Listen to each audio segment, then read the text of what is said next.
So I don't know about you, but every year around Halloween, there's nothing I love more than grabbing some candy and sitting down to watch a spooky movie. And what could be better than an entire Halloween-themed mashup of 5 terrifying tales? Packed with everything from a demonic mother and her nasty milk dungeon to a gumball-headed freak and his candy factory of death. Or even a haunted house full of monsters that just came to life? So get ready, because we're here to break down the mistakes made, what you probably should do, and how to beat every Halloween creature in VHS Halloween. Our spooktacular journey begins with some behind-the-scenes tapes from the mysterious Octagon Company, where they've just cooked up a brand new batch of soda called Diet Fantasma. The company's COO, Mr. Rothschild, shows up to oversee the tests, but after only one sip, the first participant starts oozing black blood out of his eyes and mouth. Suddenly, the can sprouts a bunch of tentacles that latch onto the man's head and start forcing the soda down his throat. Frustrated, the boss sends in a team to get it all cleaned up, but for now, we cut to a pair of high school seniors who are about to learn what happens when you go trick-or-treating at the wrong house.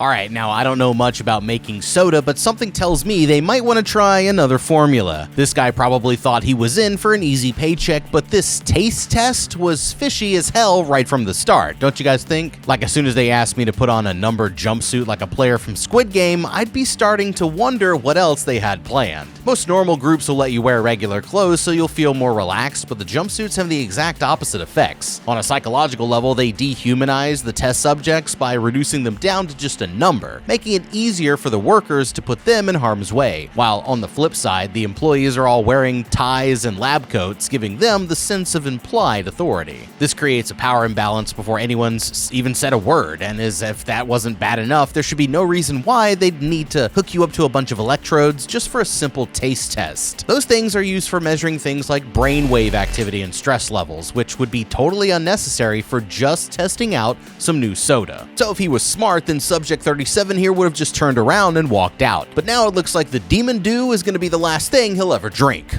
The first story introduces us to best friends Lacey and Kaylee, who are about to go their separate ways when they head off to different colleges. Now, since it's their last Halloween together, Lacey's decided to record it all on her camera, but they're rudely interrupted by a group of costumed twerps who warn them about a terrifying creature called the Mommy that makes older kids disappear. After hitting every house on the block, they sit down and start digging through their stash, but that's when Lacey notices a house that they haven't been to yet. As they look over, the house's decorations start pulsing with a bright orange light, and the girls immediately rush over to check it out, but that was their biggest mistake. Lacey rings the doorbell and starts knocking on the door, but strangely enough, nobody ever comes to answer, and getting impatient, she tries ringing the bell over and over again, but just when they're about to walk away, the door suddenly opens behind their backs, and an arm reaches out holding a basket, singing Coochie Coochie Coo, before disappearing back into the house. Kaylee gets a bad vibe and says that she wants to keep going, but her friend's convinced that it's just a little Halloween prank, and insists on going inside. The girl turns around and walks in, leaving Kaylee no choice but to go after her, but as soon as they're inside, they notice that the place is absolutely disgusting. So getting creeped out, Kaylee insists that they should go, but when they turn around, they're shocked to find a tall, smiling woman dressed in raggedy clothes standing in the doorway. Lacey reaches out to take some candy from her basket, but the woman suddenly slams the door and traps them both inside. And terrified, the girls take off running through the house in search of another way out. Turning on the camera light, they eventually find their way back to the entrance, but the windows are all boarded up and they're horrified to see that the front door has completely disappeared.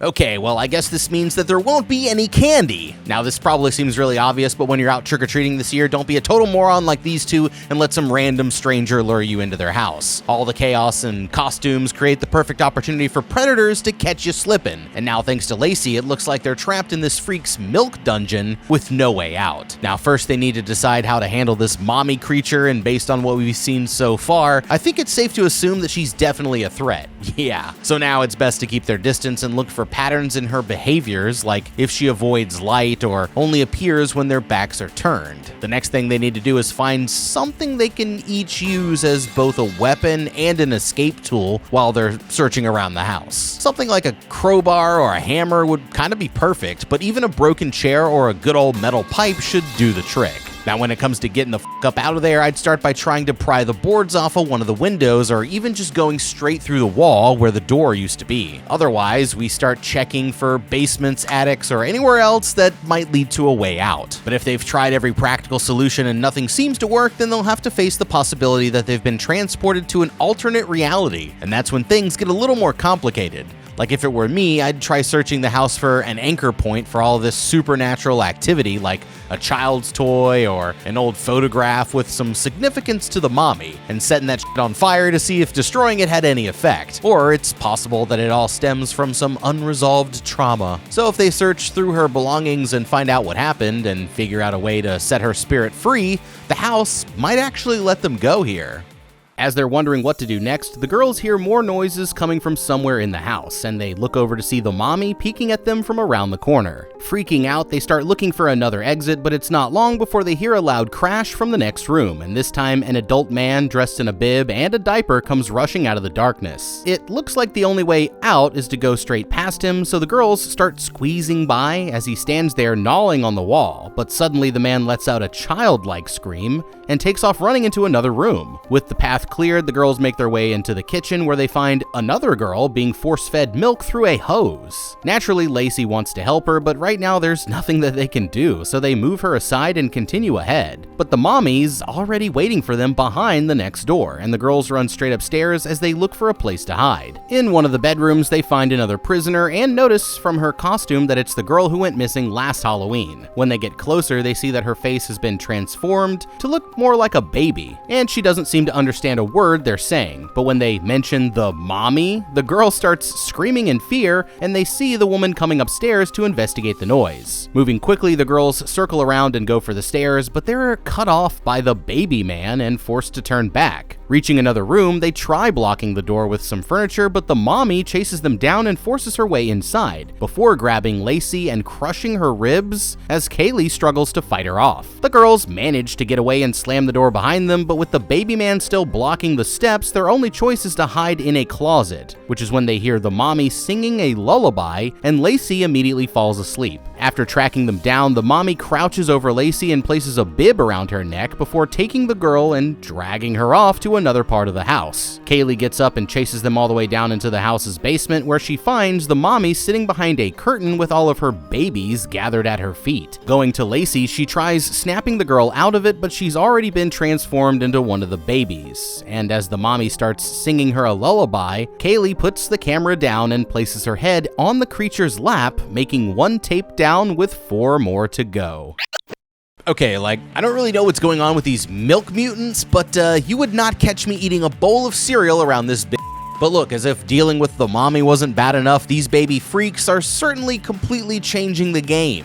The good news is that they're not out to get you, but it's definitely better to keep your distance. And after such a close call with the guy downstairs, it would have been smarter for the girls to just avoid them at all costs. That doesn't mean that they can't be helpful though, because having them around keeps the mommy's attention divided between the girls and the other babies. So instead of running around making as much noise as possible, they should have just gone quiet and started listening for sounds so that they could get around the house with just a bit of strategy. And if they were careful, they could have used these freaks as a distraction to help them sneak past her or even trap her inside one of the rooms. But once they were trapped upstairs, barricading themselves in a room was pretty much the only option, and it should have been obvious that one flimsy table was not going to do that much. So instead of relying on that as their only strategy, I would have taken down the curtain and thrown it over her head as soon as she came through the door, which should give them time to find a new place to hide. And after seeing her crush Lacey's ribs like a bag of potato chips, I'm thinking it's probably better to avoid a fair fight. But her lullaby did give me an idea. After seeing how it worked on her friend, Kaylee could have tried the get out approach and stuffed her ears with something to block the sound. Then she could have waited for the mommy to let her guard down and gone in for a surprise kill. Like maybe taking her out would have set them free, but now I guess we'll never know. The next tape opens with pictures of a horrifying crime scene where a bunch of costumed victims are lying dead with their eyeballs ripped straight out of their skulls. The only survivor, a man named Enric, is in the middle of being questioned by the police, but the truth about what happened is even more disgusting than they could imagine. Strangely enough, Enric confesses that he's the one who killed them, but the damage to the bodies is so bad that the police don't even think it's possible. They're convinced that there must be more to the story, so they ask Enric to tell them everything that happened from the moment he and his friends left the club. They'd been having a good time at a Halloween party when his friend Vicky came up with the idea to go check out an abandoned house. That's where the trouble started, but all of their cell phone footage cuts off right before the incident, and Enric can't seem to remember what happened after they entered a particular room. Frustrated, the police decide to bring him back to the crime scene in the hopes of jogging his memory, but nothing could ever prepare them for what they're about to find. After arriving at the abandoned house, the detectives ask Enric to walk them through the night step by step, so he brings them to a hidden tunnel that they used to get inside. On the night of the incident, his friend Vicky had brought them there for an extra spooky after party because apparently the place belonged to a famous psychic who used her powers to speak to the dead. In the present day, the detectives follow Enric to the door that leads up to the attic, but the moment they open it, he tries to run away and starts refusing to go inside. When he'd been there with his friends, they'd confidently strolled right up to the long spiral staircase until they came to a tall circular room at the very top of the tower. But when they entered, they found something inside that Vicky did not expect. Sitting in the middle of the room was an old school black rotary phone, but when one of the guys reached out to touch it, Vicky shouted at him to stay back, explaining that the phone had not been there before. Okay, Enric and his friends clearly thought this was all just a goof, but based on those crime scene photos, it looks like they f***ed around and they found out. Now, they did just leave a Halloween party when they decided to check this place out, and on their way in, Vicky mentioned something kind of important. She said that on Halloween night, the spirits of the dead could cross over and walk among the living, and while everyone else thought that she was just playing around, she was actually referencing a key part of the Halloween tradition. You see, Enric and Vicky are from Madrid, where on November 1st, they celebrate All Saints' Day in honor of the dead. But while a lot of the Halloween celebrations that we'd recognize were mostly carried over from America, what Vicky might not have known was that American Halloween actually traces its roots back to an ancient Celtic festival known as Samhain, or Samhain. And during this time, they believed that the spirits of the dead and other supernatural beings could actually cross over into our world. Now, on top of that, this house allegedly belonged to a famous medium. That's somebody who can communicate with beings from the spirit realm. So going to a house that's already charged with spiritual energy on Halloween night and holding an amateur seance is like filling the room with a gas and then lighting a little match. They don't have the training or supplies to do this properly, so if they were smart, they would have just turned around and walked out the minute that this ghost phone showed up. But it looks like that's a lesson that they had to learn the hard way. After getting him calmed down, the detectives follow Enric up to the tower, but he starts freaking out again when they open up a briefcase and whip out the same black phone. But his lawyers step in and says that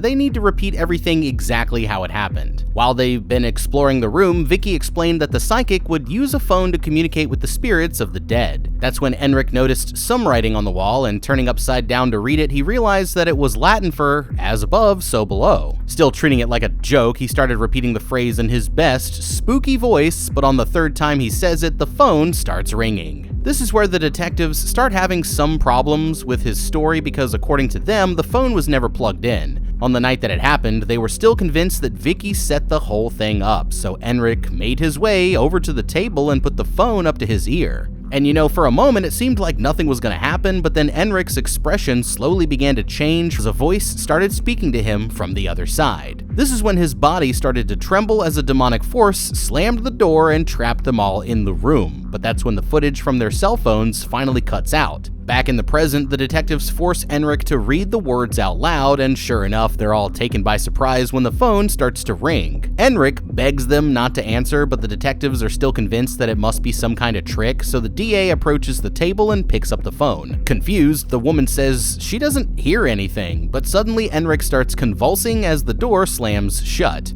Just then, he starts vomiting up all the missing eyeballs from the original crime, and there's nothing the detectives can do as they're all lifted high into the air and pinned against the ceiling. A moment later, Enric walks through a door and starts going from person to person, pulling the eyeballs straight out of their skulls and popping them into his mouth, before finally letting all of the bodies crash back down to the floor. It looks like he really wasn't lying after all, and that makes 2 tapes down with 3 more to go.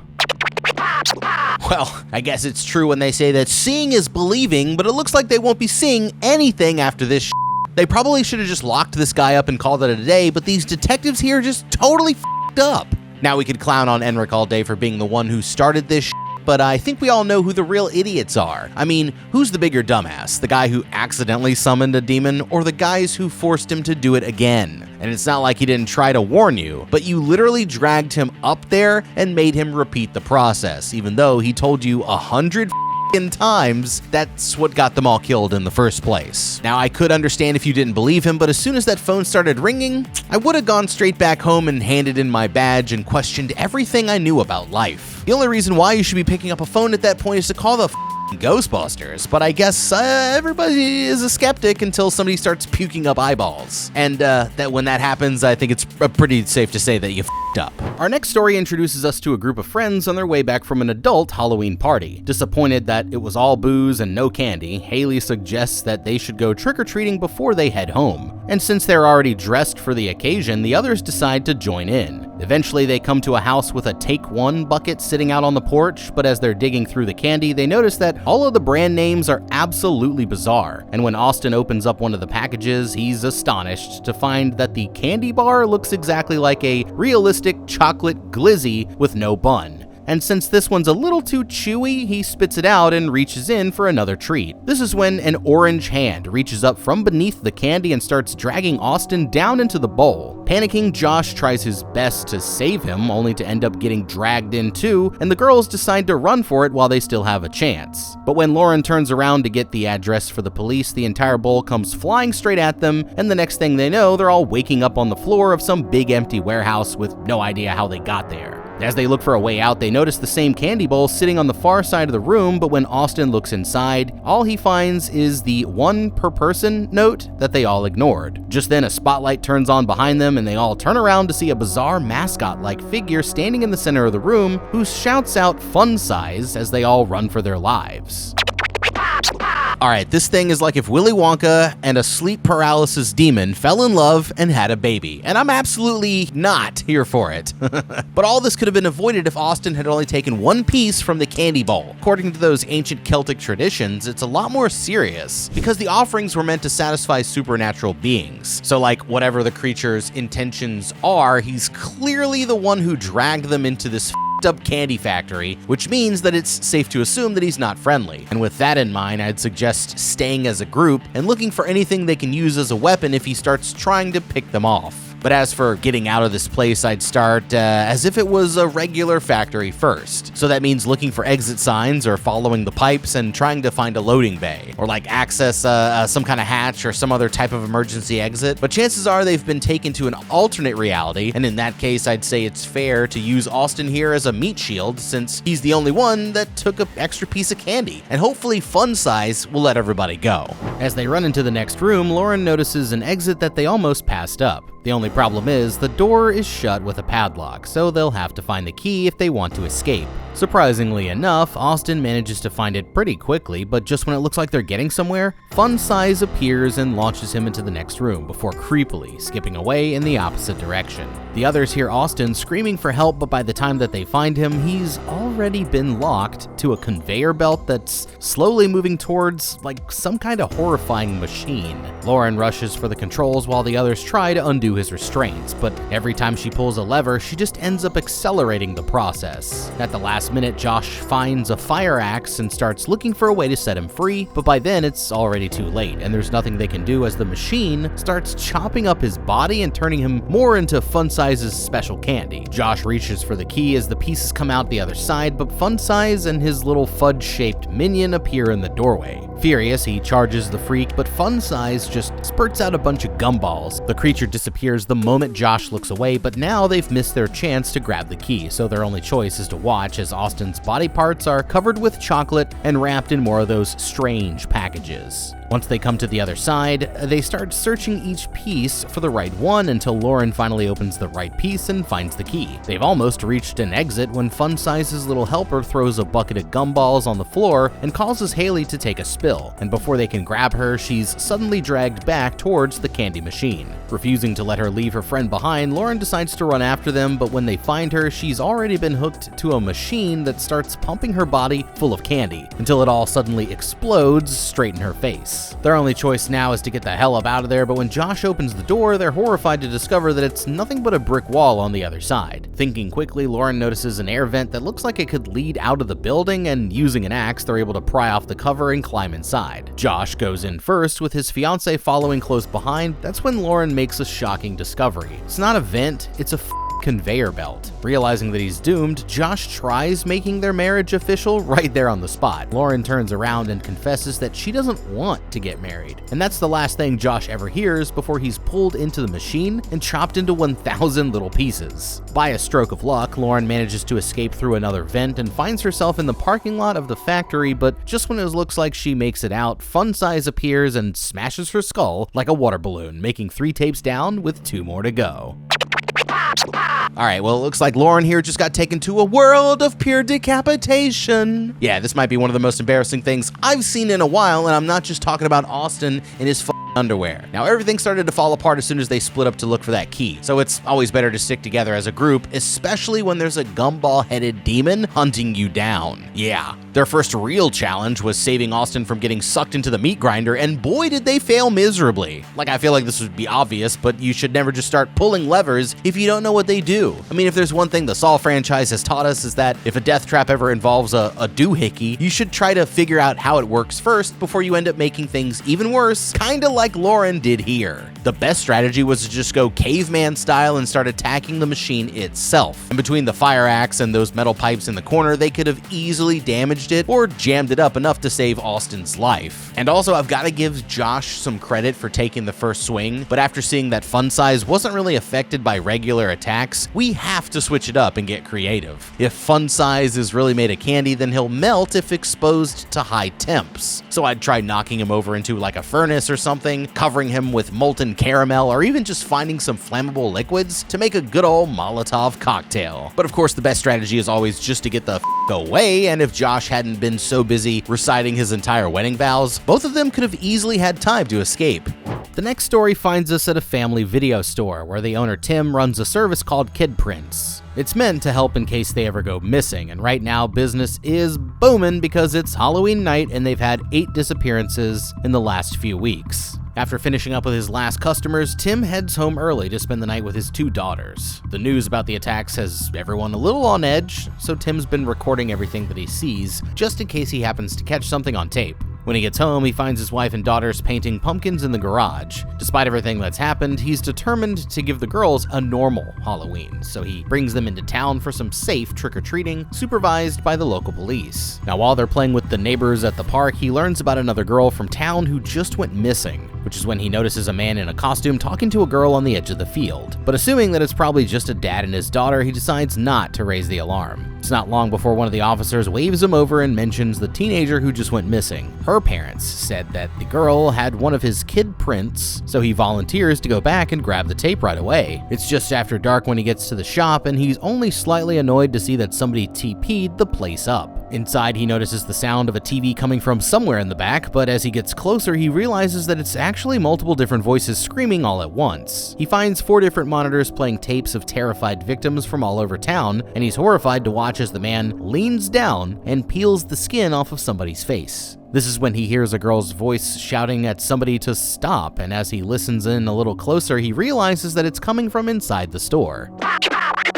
Alright, now I'm thinking Tim might want to double check that he didn't accidentally hire the demon from Sinister. You guys have seen that one, right? But look, the cops in this town must be spending way too much time at the donut shop because a total of 8 victims in the last 2 weeks would mean this place is basically the small town version of Gotham City. In the 90s, when this part of the story takes place, there were only about 100 true kidnappings a year, and that's across the entire USA. So in a single small town, even 3 to 4 abductions over a short period of time would trigger a massive response. I mean, the local police would probably start by looking for like any similarities between cases, searching with K-9 units and going door to door canvassing the neighborhoods. But once they were overwhelmed, they'd probably call up the county sheriff or state bureau of investigation and ask them to send in some more experienced detectives. I mean, even the FBI would get involved if there's an indication that they're dealing with a serial killer, which yeah, it's kind of looking like that might be the case. And since they expect him to strike on Halloween, one of the best things they could do is send out teams of undercover officers dressed as trick-or-treaters to mix in with the crowd. That way they could either lure him into a trap or make sure he's too afraid to strike that night. But either way, it's a win-win. But in the meantime, I guess it's up to Tim to keep his family safe, so choosing to do their trick-or-treating with the police supervision was definitely the right idea. And before going out that night, it would have been a good time to have a serious talk with his girls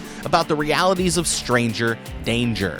But now it looks like he's about to catch this creep in the act. Taking off his shoes so he can move quieter, Tim turns off the light from his camera and starts creeping towards the source of the noise. In the next room, he's shocked to find the missing girl begging someone to let her go, but when she turns and sees Tim with the camera, she mistakenly thinks that he's a kidnapper as well and lets out a blood-curdling scream before he can get any closer. Caught off guard, he looks over to see Bruce coming towards him wearing someone else's face like a mask. And before he can get away, the man closes the distance and takes him down. While Tim's busy getting a beat down, the footage starts cutting back and forth between the other tapes of Bruce's victims, including a guy named Drew, who Bruce lured into the shop just a little while earlier. The tape shows Drew trying to fight back, but Bruce quickly overpowers him and drags him off to the back of the store, where he starts brutally peeling off the guy's skin while making sure that he stays alive. For the big finale, Bruce peels off his face and starts wearing it like a mask, but that's when the tape cuts back over to Tim. Shoving him into the back room, Bruce corners Tim against the wall and starts brutally beating him senseless with a hammer. After smashing his knee so he can't run, he grabs the skin mask and ties it over Tim's face before leaving him there to go back for the girl. Injured, Tim tries crawling over to Drew, who's lying on the other side of the room, looking like he's on the verge of death. Staying calm, he reaches for Drew's hand and says they need to get out of there, but in his confusion, Drew picks up the hammer and cracks Tim over the head, thinking that he's one of the kidnappers. Leaning over him, Drew starts screaming at the top of his lungs as he takes what's left of his face and starts trying to put it on. A moment later, Bruce walks in and throws the girl Olivia down on the floor, but she's still convinced that Tim is actually in on it, and taking the pocket knife off of his belt, she starts stabbing him over and over again while Drew beats him with the hammer until he's finally dead. Picking themselves up, they head for the hallway and start trying to sneak back out of the store, but they don't make it very far before Bruce catches up and brutally kills them both. Over the following weeks, Bruce manages to frame Tim for the whole thing and decides to take over the video store so he can help keep the community safe. Of course, we're the only ones who knows what he really means, but that makes 4 tapes down with just 1 more to go. Alright, Tim really needs to start doing better background checks on his employees. It looks like the new video shop is under new management, and the kids in this town will have to live in fear until Netflix puts this guy out of business. But the worst part is, Tim could have totally stopped him with just a slightly better strategy. Now, first off, props for ditching the shoes for an extra stealth boost. But that's where things started to fall apart, because after seeing the videos and hearing a scream from inside the store, Tim was fully aware that his life could be in danger. And although it's not the most heroic way to think, he didn't really have any legal obligation to physically intervene. With a wife and kids at home, personal safety, I would say it comes first. So instead of going straight towards the sounds of danger, it would have been far better to sneak back to the sales floor and use the phone to call 12. This is exactly what the police would have wanted you to do, because it's a lot better than dealing with 2 victims and a suspect who's still on the loose. So given that he was alone and had no idea what he was getting into, Tim's smartest choice would have been to call for backup first. But if he insisted on getting involved, then stealth was his greatest advantage. So instead of stumbling straight into the middle of the crime scene, he should have kept quiet, assessed the situation from a distance, and waited for a chance to use his camera to knock old Brucey out. In the end, he tried to do the right thing, but ended up getting team killed by a guy with no face. And that's why it's always a bad idea to play the hero.